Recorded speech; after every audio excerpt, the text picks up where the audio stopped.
Genaro Mosquera y Guillermo Salas están denunciando todas las vagabunderías, tanto de Smartmatic como de la narcotiranía, desde el año 2004. Fueron apoyados luego en sus investigaciones por las más importantes universidades del país. Su trabajo se vio publicado en las principales revistas en su especialidad en el mundo entero. Los partidos ignoraron esto. El propio Genaro Mosquera era militante de Acción Democrática y llegó un momento en que cuando el partido empezó a ser cómplice y a dormir con el enemigo, se salió del partido. Yo creo que en el fondo ellos pensaban, estos son como los anteriores, como todo lo que hemos conocido hasta ahora, porque ya no era el partido de Rómulo Betancourt, evidentemente, volvieron, ¿no?, a apoyarse y juntarse con el narcorrégimen. Volvieron, no, lo hicieron. Aquí lo tenemos porque Smartmatic vuelve a ser noticia. Acaba de denunciar no solamente las vagabunderías del narcorrégimen, de los cuales ellos son cómplices durante mucho tiempo, sino que nunca le llegaron a pagar una vez que se pelearon. ¿Por qué lo están haciendo? ¿Qué oportunidades tiene realmente el país de volver a la democracia a través de unas elecciones libres, bla, bla, bla, bla, bla, todas esas cosas a las cuales inclusive hasta los propios norteamericanos insisten? Vamos a ver qué nos dice Genaro Mosquera, que es director de ciencias y tiene un largo currículum. Ahí ustedes están viendo cómo conseguir no solamente el currículum, sino sus trabajos. Bienvenido, Genaro Mosquera. Muy amable, agradecido, Napoleón, por la entrevista tan oportuna en este momento como consecuencia de la temática electoral en Venezuela. En realidad, yo tengo la fortuna de estar asociado a unos grupos de analistas políticos importantes que hacen investigación directamente en la Benjamin Franklin Escuela de Gobierno, que está aquí en Miami, pero que tiene también actividades en América Latina. Entonces, allí es un ambiente formidable para examinar la temática política que afecta especialmente a Venezuela. En ese sentido, agradezco tu invitación porque me da oportunidad de reflexionar sobre el tema que tú has puesto en la mesa en relación al tema electoral. A partir del 2004 y en base a sus investigaciones, vamos a recordar que su compañero Salas y gran amigo es un gran matemático, ¿qué descubrieron? ¿Cómo es el negocio? Sí. Porque tengo entendido que Chávez sí gana unas elecciones, las elecciones primeras que las gana, ¿ok? Pero que a partir de la segunda elección en adelante todo era trampa y que no ganaba elecciones realmente, sino con la trampa, a pesar de que los partidos políticos decían que la oposición, que el gobierno era mayoría, cosa absurda en la historia de la política mundial, que la oposición diga que mis enemigos tienen la mayoría, la gente le da la razón. Claro, ya estaban durmiendo con el enemigo. Cuéntenos entonces. Vale la pena hacer unos antecedentes muy breves, pero que son relevantes. En el 2003, 4, 5, nosotros como profesores de la universidad y de varias universidades allá en Venezuela, comenzamos a observar una manipulación demográfica. Es decir, el Instituto Nacional de Estadística publicaba el censo y los resultados colaterales de las estimaciones poblacionales exageradas cuando se contrastaban con los datos que asumía oficialmente el Consejo Nacional Electoral. Esas cifras revelaban, la más importante era que el crecimiento interanual de la población era superior al 10%, cosa nunca vista en ninguna parte del mundo. Cuando mucho 3% es una cosa exageradísima. Entonces comenzamos a hurgar como estadísticos que manejamos la parte demográfica en ese momento, pues vimos efectivamente que había una sobreestimación de la población que tenía incidencias directas en el registro electoral. En otras palabras, la gente con capacidad de votar estaba por encima de los 5 millones de personas que no estaban registradas como población venezolana. Eso llamó mucho la atención y comenzamos a hacer un trabajo muy detallado y eso llegó hasta nivel incluso de parroquias y finalmente al nivel de los circuitos electorales. Y comenzamos a decir que esas cifras que estaban manejando de 15, 19, 20, 29 millones de votantes, era absolutamente imposible que eso ocurriera.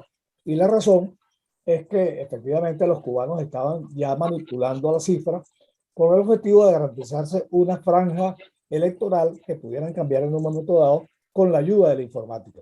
Entra en juego Smartmatic y bueno, no solamente había una sobreestimación de los votantes que prácticamente se convirtieron en votantes virtuales, y con el añadido que había gente que no había sacado nunca el registro, que eran, por ejemplo, 150.000 fallecidos que nunca lo descargaron, pero que su identidad se las arrojó alguien en el espacio y en el tiempo. Entonces, claro, esos 150.000 votos estaban dirigidos automáticamente a fortalecer el régimen en su estrategia electoral.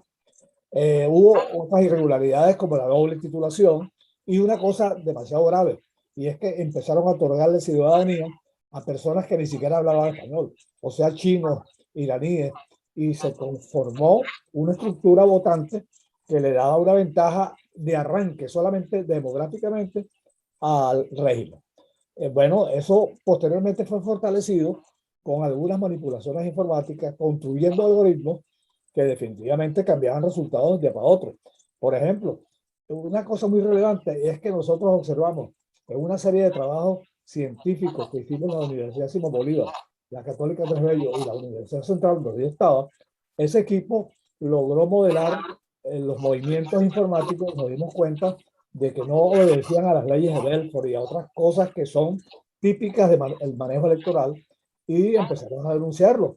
Bueno, eso fue tan evidente que se hizo parte de una publicación que varios organismos internacionales publicaron, y comenzó entonces el tema de la denuncia electoral, que arrancó en 2004, provocó la cuestión del 2005, la abstención generalizada.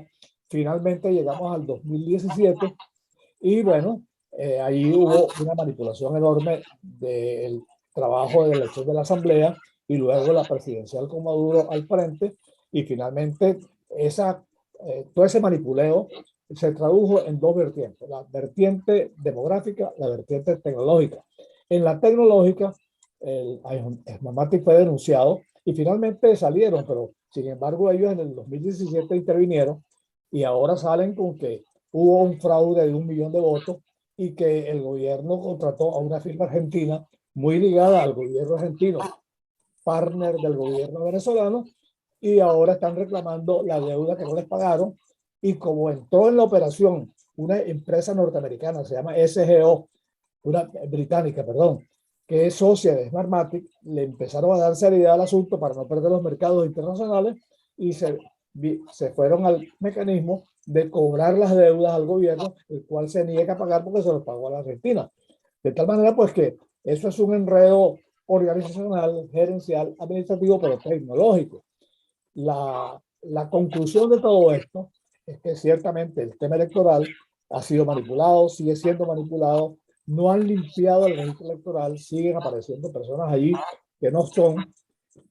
Desde mi punto de vista, yo creo, y lo he conversado con Guillermo Salas en muchas oportunidades, yo creo que ahí hay una sobreestimación de 4 millones de votos virtuales.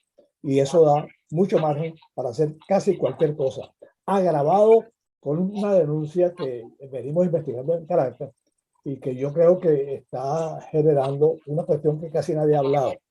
Fíjate, yo creo que con la estrategia del régimen de convertir o de lograr construir eso que llaman ellos el nombre nuevo, bueno, la población venezolana inteligente se fue. 6 millones de personas se fueron, de los cuales 4 millones votan, que no van a votar, o que si van a votar hay que hacer un esfuerzo enorme allí.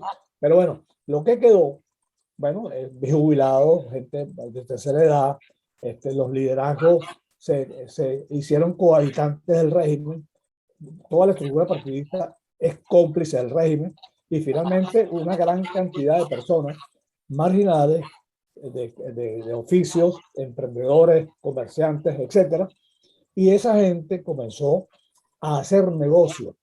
Los han dejado porque, por ejemplo, en Venezuela no se pagan aranceles y tú consigues en las estanterías del comercio en general cualquier cosa de origen americano o europeo o de cualquier origen. Bueno, pero hay que tener dólares. Entonces la gente convirtió sus oficios en una tarifa dolarizada.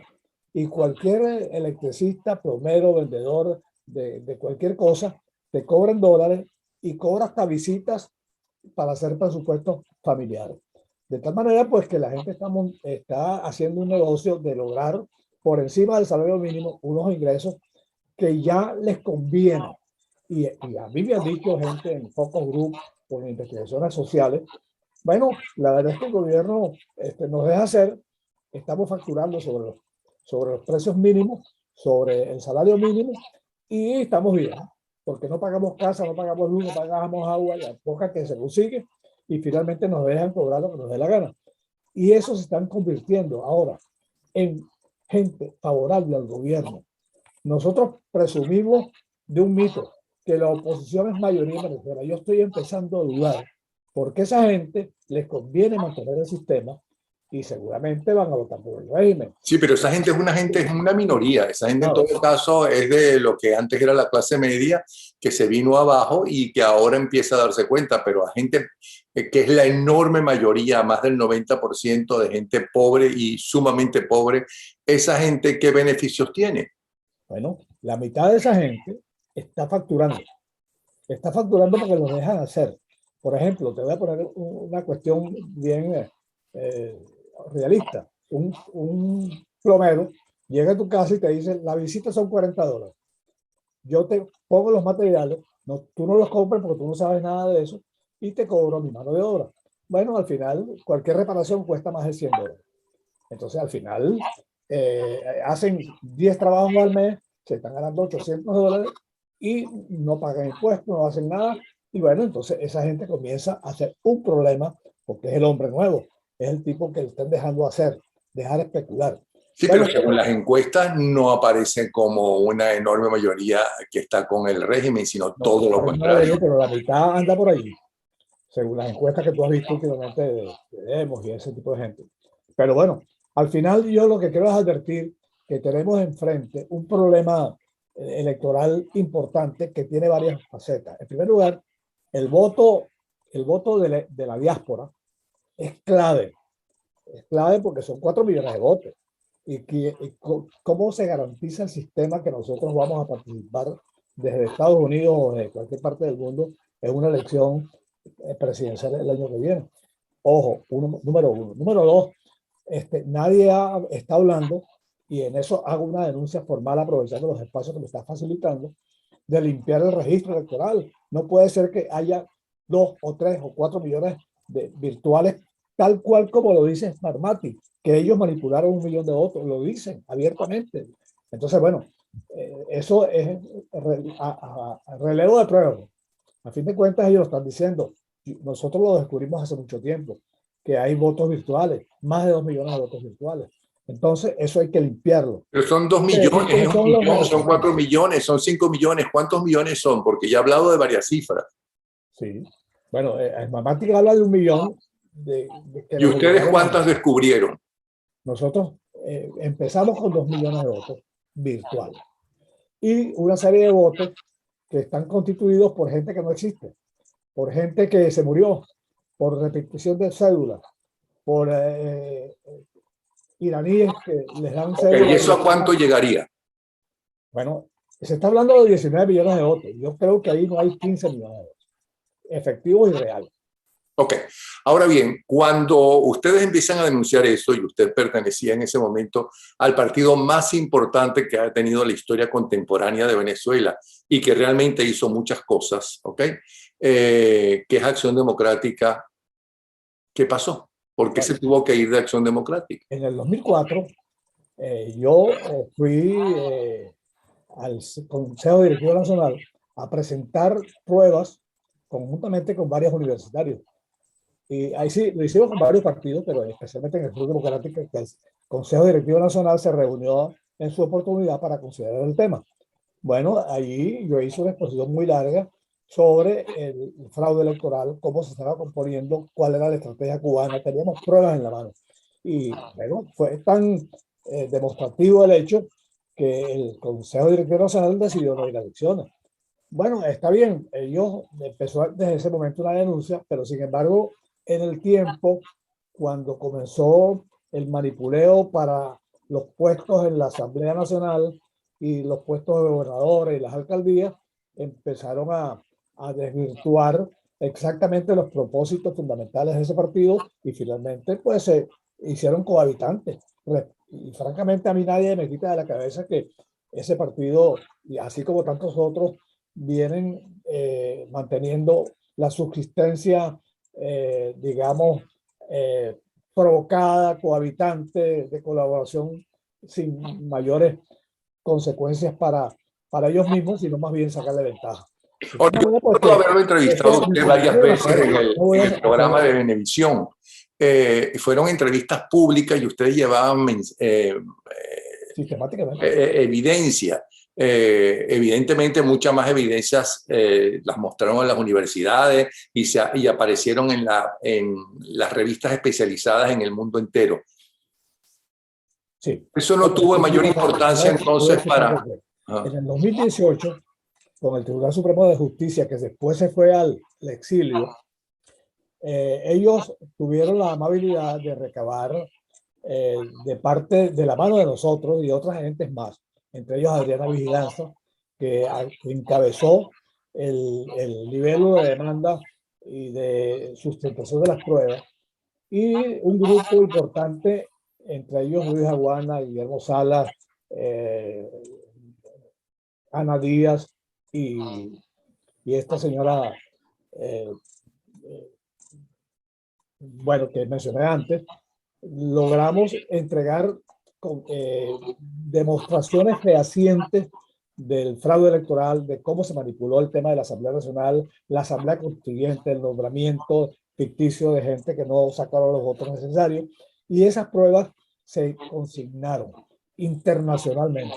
Finalmente fueron tomadas en cuenta, se comprobaron y documentaron, y se tomó la decisión de declarar nulas las elecciones o inválidas las elecciones de Maduro.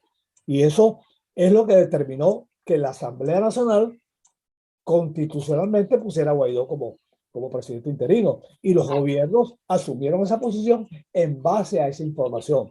De tal manera que el peso de la carga de la prueba determinó que Guaidó estuviese allí, que los 50 países dicen que ese gobierno es ilegítimo, y eso nadie hasta ahora lo ha podido derribar, independientemente de las triquiñuelas políticas o las operaciones que hacen algunos gobiernos, tanto con el régimen como con ese gobierno interino que no gobierna nada.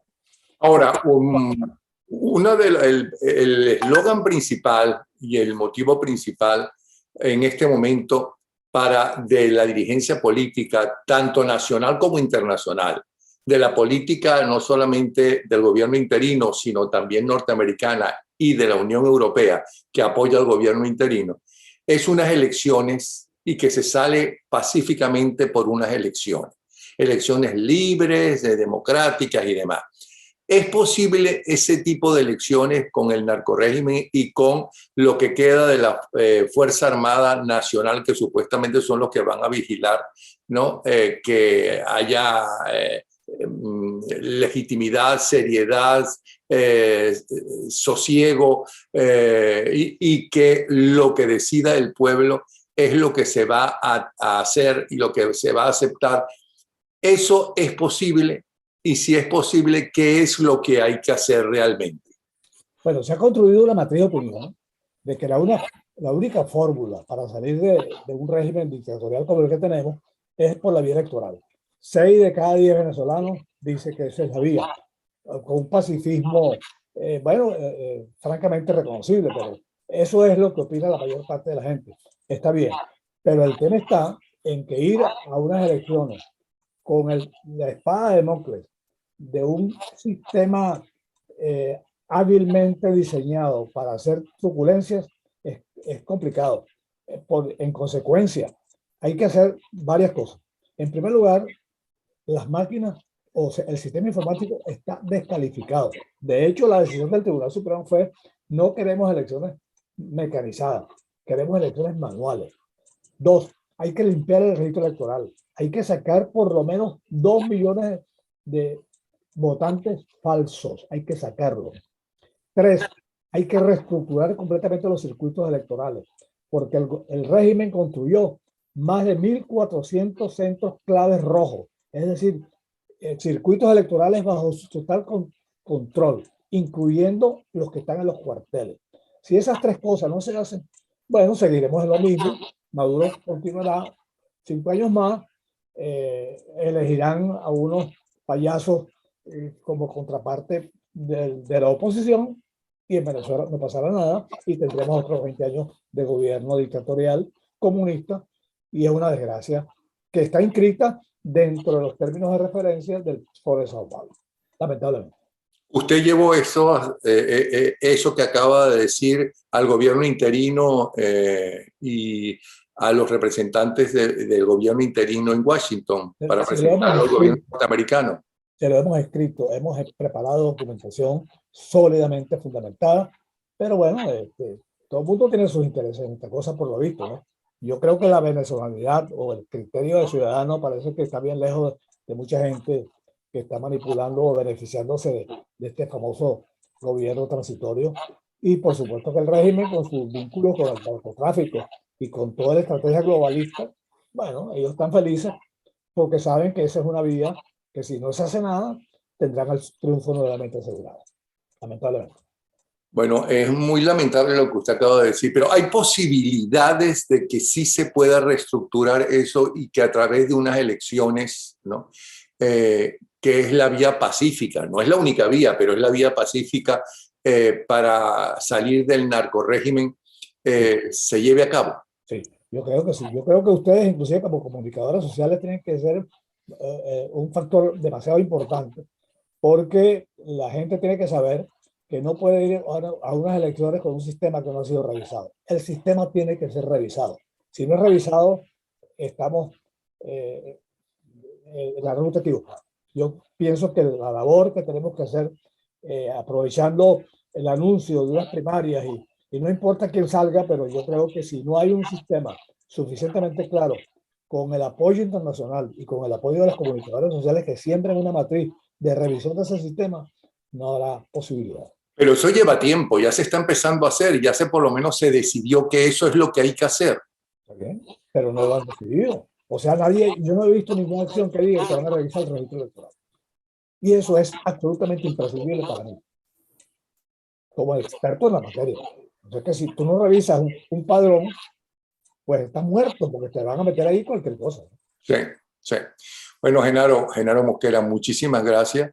Para más detalles y profundidad en todo lo que él ha esbozado en estos minutos, ahí tienen ustedes la dirección para meterse allí y consiguen todos los datos que se necesitan y que ustedes buscan. Gracias, Mosquera. Sí, muchísimas gracias. Amable, agradecido.